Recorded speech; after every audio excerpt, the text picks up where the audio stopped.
Hello guys, welcome to drama lover tiles.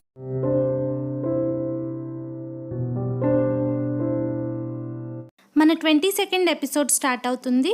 Sculpture students అందరూ మ్యూజియంకి వెళ్ళడానికి బస్ ఎక్కుతూ ఉండడంతో బస్ బయలుదేరే టైం అయినా యువాన్ చాన్ ఇంకా రాలేదు. తన బ్యాగ్, ఫోన్ కూడా నా దగ్గరే ఉన్నాయని జియానింగ్ చిన్చెన్కి చెప్పడంతో అవి నాకు ఇచ్చేసి నువ్వు వెళ్ళు అంటాడు. సరే అయితే మీ ఇద్దరు తర్వాత బయలుదేరండి అని జియానింగ్ బస్ ఎక్కేస్తుంది. బస్ బయలుదేరిపోయాక యువాన్ చాన్ ప్రొఫెసర్తో కలిసి అక్కడికి వస్తుంది. అప్పుడు ప్రొఫెసర్ వాళ్ళిద్దరిని తన కార్లో రమ్మనడంతో చిన్చెన్ తన యువాన్ చాన్తో కలిసి మ్యూజియం గురించి కొన్ని డాక్యుమెంట్స్ ప్రింట్అవుట్ తీసుకురావాలని చెప్పి ఆయన్ని ముందు వెళ్ళమంటాడు. అది విని యువాన్ చాన్ ఆశ్చర్యపోతుంది. ప్రొఫెసర్ వెళ్ళాక చిన్చెన్ ఆమెను తనతో రమ్మనడంతో ఇన్ని రోజులు ఎందుకు మాయమయ్యావో చెప్పాలనుకుంటున్నావా అని అడుగుతుంది.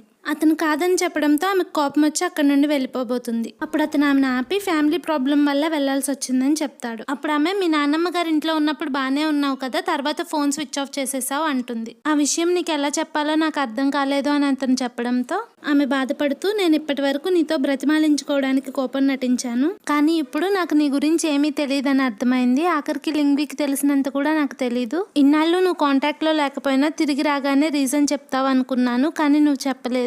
మన ఇద్దరి మధ్య సీక్రెట్స్ ఉండటం నాకు ఇష్టం లేదు. నేను నీ ప్రపంచంలోకి రావాలనుకుంటున్నాను అని కోపంగా అక్కడి నుండి వెళ్ళిపోతుంది. చిన్చెన్ అలా చూస్తూ ఉండిపోతాడు. కట్ చేస్తే నెక్స్ట్ డే క్లాస్ లో చిన్చెన్ పద్దాక లోపలికి బయటికి తిరుగుతూ ఉండడం చూసి చిన్చెన్ యువాన్ చాన్ దగ్గరకు వచ్చి ఆమె అతనితో గొడవ పడిందని తెలుసుకుంటుంది. అందుకే అతను ఆమెను చూడడానికి పద్దాక బయటికి లోపలికి తిరుగుతున్నాడని చెప్తుంది. కట్ చేస్తే లింగ్వి మడ్పిట్ దగ్గర ఉన్న చిన్చెన్ ని కలిసి నువ్వు యువాన్ చాన్ తో గొడవ పడ్డావంట కదా, నువ్వు ఊరెందుకు వెళ్ళావో కూడా ఆమెకి చెప్పలేదంట కదా, ఇప్పుడు తనంటే నీకు అంతగా ఇష్టం లేదు కదా అని అడుగుతుంది. నీకెందుకు అలా అనిపించిందని అతను అడగడంతో నువ్వు మీ ఇంటికి మీ అమ్మగారి కోసం వెళ్లాల్సి వచ్చింది కదా, నీకు యువాన్ చాన్ అంటే ఇష్టం ఉంటే ఆ విషయం తనతో చెప్పుండేవాడివి. అలాగే తనకు నువ్వంటే ఇష్టం ఉంటే నీ ఫ్యామిలీ ప్రాబ్లమ్స్ ఆమెకి ఇష్యూ అవ్వవు, కానీ నువ్వు ఇంకా ఆమెను నీ ప్రపంచంలోకి రానివ్వలేదు కదా అని అడుగుతుంది. ఏదేమైనా నేను తనని లవ్ చేస్తున్నానన్న నిజం మారదు అని చెప్పి చిన్చెన్ అక్కడి నుండి వెళ్తూ నువ్వు చెప్పింది నిజమే, తనకి నేనంటే ఇష్టం కాబట్టి నా ఫ్యామిలీ ప్రాబ్లమ్స్ ఆమెకి పెద్ద ఇష్యూ కాదు, కానీ తనని నా ప్రపంచంలోకి ఆహ్వానించడానికి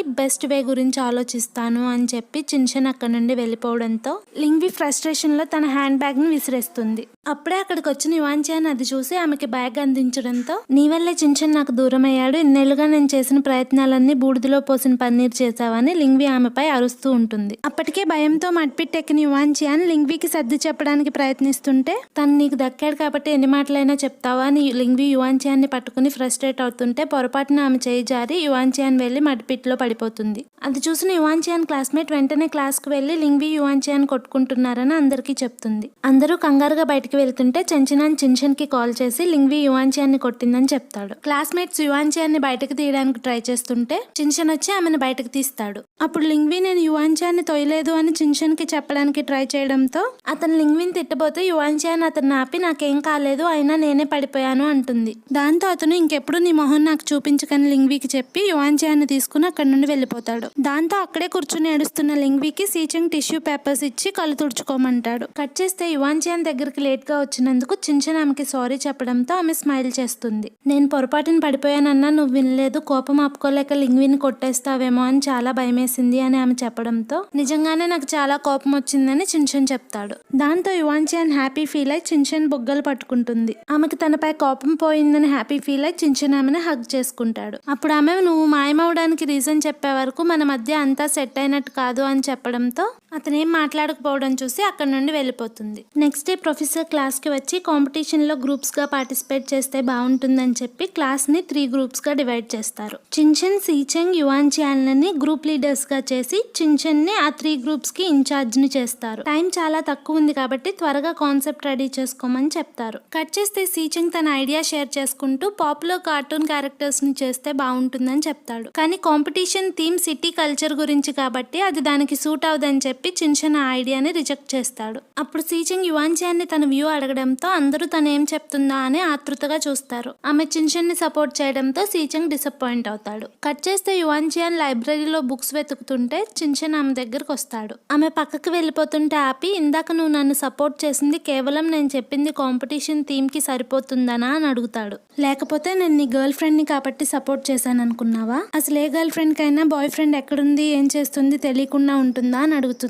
దాంతో అతను ఆమెకు దగ్గరగా జరిగి మా అమ్మకు నేను స్కల్ప్చర్ నేర్చుకోవడం ఇష్టం లేదని చెప్తాడు. అది నాకు అనవసరమని ఆమె వెళ్ళిపోతుంటే నేను స్కల్ప్చర్ నుండి డ్రాప్ అవుట్ అవ్వకపోవడంతో ఆమె హెల్త్ పాడై హాస్పిటల్లో ఉందని చెప్తాడు. ఇప్పుడు ఆవిడ ఎలా ఉన్నారు అని యువాన్జియాన్ అడగడంతో ఇప్పుడు బాగానే ఉంది, నేను ఆవిడని చూసి సర్ది చెప్పడానికి వెళ్ళాను కానీ ఇంట్లో పెద్ద గొడవ అయింది, నీకు చెప్తే నువ్వు అనవసరంగా కంగారు పడతావని చెప్పలేదు అంటాడు. అప్పుడు యువాన్జియాన్ బాధపడుతున్న చిన్షన్ని చూసి అతని దగ్గరికి వెళ్ళి కారణం ఏదైనా నువ్వు నాకు చెప్పాలి, నాకు నీ గురించి వర్రీ అవ్వాలనుంది అంటుంది.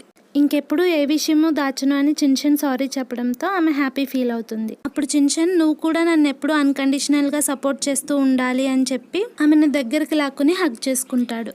అప్పుడే లైబ్రరీకి వచ్చిన సీచంగ్ అది చూసి డిసప్పాయింట్ అయి అక్కడి నుండి వెళ్ళిపోతాడు. అప్పుడు యువాన్జియాన్ నేను ట్రాన్స్ఫర్ అవ్వాలనుకోవట్లేదు, మనం కలిసి స్కల్ప్చర్ డిపార్ట్మెంట్ని కాపాడదామని చెప్పడంతో చిన్షన్ హ్యాపీ ఫీల్ అవుతాడు. కట్ చేస్తే సీచంగ్ తన టీమ్మేట్స్కి థీమ్ నచ్చక డల్గా ఉండడం చూసి కాంపిటీషన్ థీమే అదైనప్పుడు మనం ఏం చేయలేము, మన వంతు ప్రయత్నం మనం చేద్దామంటాడు. ఇంతలో చిన్షన్ 3 o'clockకి డ్రాఫ్ట్స్ చెక్ చేస్తాను, అప్రూవ్ అయిన టీమ్ డ్రాఫ్ట్స్ని ప్రొఫెసర్కి సబ్మిట్ చేస్తానని చెప్తాడు. కట్ చేస్తే 3ంటికి చిన్షన్ సీచంగ్ వేసిన కార్టూన్ క్యారెక్టర్ డ్రాఫ్ట్స్ చూసి వాటిని రిజెక్ట్ చేస్తాడు. యువాన్జియాన్ టీమ్కి కొన్ని చేంజెస్ చెప్పి అప్రూవ్ చేస్తాడు. కట్ చేస్తే సీచంగ్ ప్రొఫెసర్ దగ్గరికి వెళ్ళి తన డ్రాఫ్ట్స్ చూపించి చిన్షన్ వాటిని అప్రూవ్ చేయలేదని కంప్లైంట్ చేస్తాడు. అప్పుడు ఆయన చిన్షన్ వాటిని ఎందుకు వద్దన్నాడో ఒక్కసారి ఓపెన్ మైండ్తో ఆలోచించమని చెప్పడంతో అతను అక్కడి నుండి వెళ్ళిపోతాడు. అప్పుడే యువాన్జియాన్ ప్రొఫెసర్ దగ్గరికి రావడంతో ఆయన గ్రూప్ లీడర్స్ మధ్య గ్యాప్ ఉండడం మంచిది కాదు, నువ్వు సీచంగ్తో ఒకసారి మాట్లాడని చెప్తారు. అప్పుడు యువాన్జియాన్ సీచంగ్ దగ్గరికి వెళ్ళి పలకరించడంతో నువ్వు నీ బాయ్ ఫ్రెండ్ ఐడియాని సపోర్ట్ చేసి మా గ్రూప్ ఐడియాస్ని తొక్కేసావు, మళ్ళీ ఇక్కడికి ఎందుకు వచ్చావు అని అడుగుతాడు. అప్పుడు ఆమె మనం ఈ కాంపిటీషన్లో ఖచ్చితంగా విన్ అవ్వాలి, అలా జరగాలంటే మనం చేసిన స్కల్ప్చర్స్ పబ్లిక్కి నచ్చడం కాదు జడ్జెస్కి నచ్చాలి, నువ్వు చెప్పిన కాన్సెప్ట్ పాపులరే కానీ అది థీమ్కి సూట్ అవ్వదు, అప్పుడు మనం విన్ అవ్వలేమో అని అతనికి అర్థమయ్యేలా చెప్తుంది. దాంతో ఆమెను అబద్ధం చేసుకున్నందుకు సీచంగ్ ఆమెకి సారీ చెప్తాడు. కట్ చేస్తే కెఫ్టీరియాలో చిన్షన్ యువాన్జియాన్ కోసం వెయిట్ చేస్తూ ఆమె రాగానే ఆమె సీచంగ్తో నవ్వుతూ మాట్లాడిందని జెలస్ ఫీల్ అవుతాడు. అది చూసి నేను వేరే అబ్బాయిలతో మాట్లాడకూడదా అని ఆమె అడగడంతో ఆమె చేతిపై ఉన్న దోమను కొట్టి మగదోమతో కూడా మాట్లాడకూడదు అంటాడు. అది విని యువాన్జియాన్ నవ్వుకుంటుంది. నెక్స్ట్ డే యువాన్జియాన్ పాలిస్తున్న అమ్మ బొమ్మను గీస్తూ ఉంటుంది. సీచంగ్ అతను గీసుకున్న డ్రాఫ్ట్ ని చూసి హ్యాపీ ఫీల్ అయ్యి యువాన్జియాన్ కి చూపించడానికి ఎక్సైటెడ్ గా ఆమె దగ్గరకు వస్తాడు. ఆమె కూడా అదే గీస్తూ ఉండడం చూసి సైలెంట్ గా పక్కకు వెళ్ళిపోతాడు. అప్పుడే క్లాస్ కి వచ్చిన ప్రొఫెసర్ సీచంగ్ దగ్గర ఉన్న డ్రాఫ్ట్ ని చూసి ఇంప్రెస్ అయ్యి దాన్ని క్లాస్ అందరికి చూపించడంతో అతను గిల్టీ ఫీల్ అవుతాడు. యువాన్జియాన్ అది చూసి షాక్ అయ్యి సీచంగ్ ని ఇన్స్పైర్ చేయడానికి ఎగ్జాంపుల్ గా తన కాన్సెప్ట్ ని ఎక్స్ప్లెయిన్ చేయడం గుర్తు తెచ్చుకుంటుంది. ఇంతలో ప్రొఫెసర్ ఆమె డ్రాఫ్ట్ ని చూపించమనడంతో అది ఇంకా రెడీ అవ్వలేదని చెప్తుంది. యువాన్జియాన్ అలా ఎందుకు చెప్పిందో అర్థం కాక చిన్షన్ కన్ఫ్యూజ్ అవుతాడు. అప్పుడు ప్రొఫెసర్ చిన్షన్ ని తనతో రమ్మని అక్కడి నుండి వెళ్ళిపోతారు.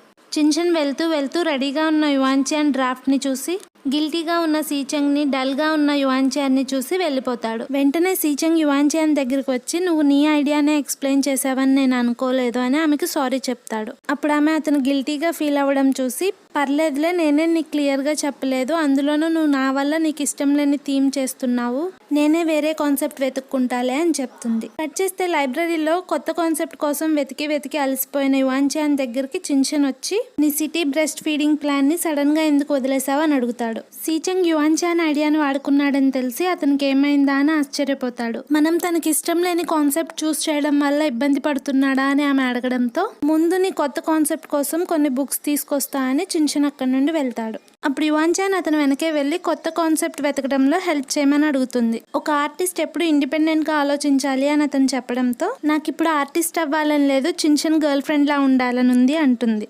దాంతో అతను నవ్వుకుని నువ్వు ఆర్టిస్ట్వి అలాగే నా గర్ల్ ఫ్రెండ్వి కూడా, అందుకే నీ ఆలోచన శక్తిని నేను పోగొట్టలేను అంటాడు. అప్పుడు ఆమె అలిగి నువ్వు ఒక హార్ట్లెస్ బాయ్ ఫ్రెండ్వి అని అక్కడి నుండి వెళ్ళిపోతుంది. అది చూసి అతను నవ్వుకుంటాడు. కాసేపటికి చిన్షన్ కొన్ని ఐడియాస్ కలెక్ట్ చేసుకొచ్చి ఆమెకి ఇవ్వడంతో ఆమె హ్యాపీ ఫీల్ అవుతుంది. నా హార్ట్లెస్ బాయ్ ఫ్రెండ్కి కూడా మనసుందే అంటుంది. అతను సీరియస్గా ఫేస్ పెట్టడం చూసి కాదు నువ్వు మంచి బాయ్ ఫ్రెండ్వి అంటుంది. అప్పుడు అతను స్మైల్ చేయడం చూసి కానీ అప్పుడప్పుడు హార్ట్లెస్ అవుతావని నవ్వుతుంది.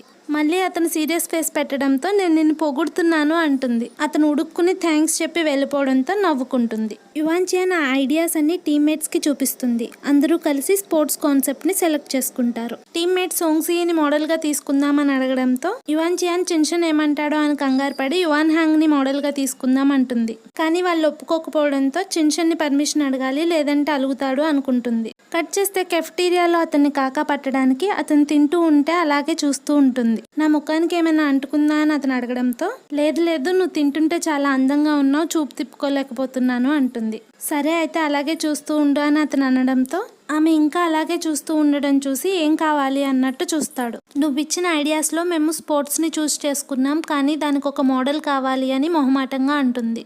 సోంగ్సీనా అని అతను అడగడంతో అవును అంటుంది. అతను ఒప్పుకోకపోవడంతో నేను నీకు ఆల్రెడీ గర్ల్ ఫ్రెండ్ అయ్యాను, కొంచెం కాన్ఫిడెంట్గా ఉండు, వేరే మోడల్ అయితే మనకి విన్నింగ్ ఛాన్సెస్ తక్కువ, ఇది కేవలం మన డిపార్ట్మెంట్ కోసమే అంటుంది. అలాగైతే నాకు కొన్ని కండిషన్స్ ఉన్నాయని చిన్షన్ 4 కండిషన్స్ చెప్తాడు. 1 ఫిజికల్ కాంటాక్ట్ ఉండకూడదు. 2 అతని కళ్ళల్లోకి 5 సెకండ్స్ కన్నా ఎక్కువ చూడకూడదు. 3 అతనితో ఏ యాక్టివిటీ ఉన్నా ముందే నాకు ఇన్ఫార్మ్ చేయాలి. 4 సమ్మర్ హాలిడేస్కి నాతో పాటు మా నాన్నమ్మ ఇంటికి రావాలి.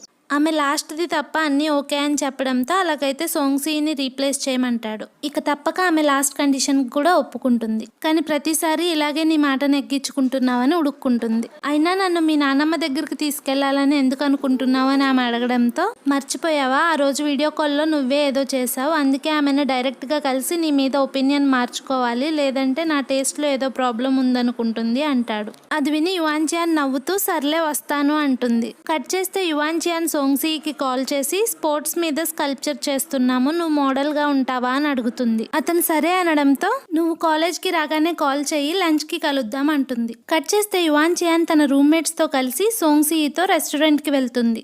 అక్కడ సోంగ్సీ ఆమె అతన్ని చూడడానికి కూడా ఇబ్బంది పడటం గమనిస్తాడు. అలాగే అతని పక్కన కూర్చోవాల్సి వస్తుందని ఆమె చిన్చిన్ చైర్ లాక్కుని మరీ కూర్చోవడంతో అందరూ అవాక్ అవుతారు.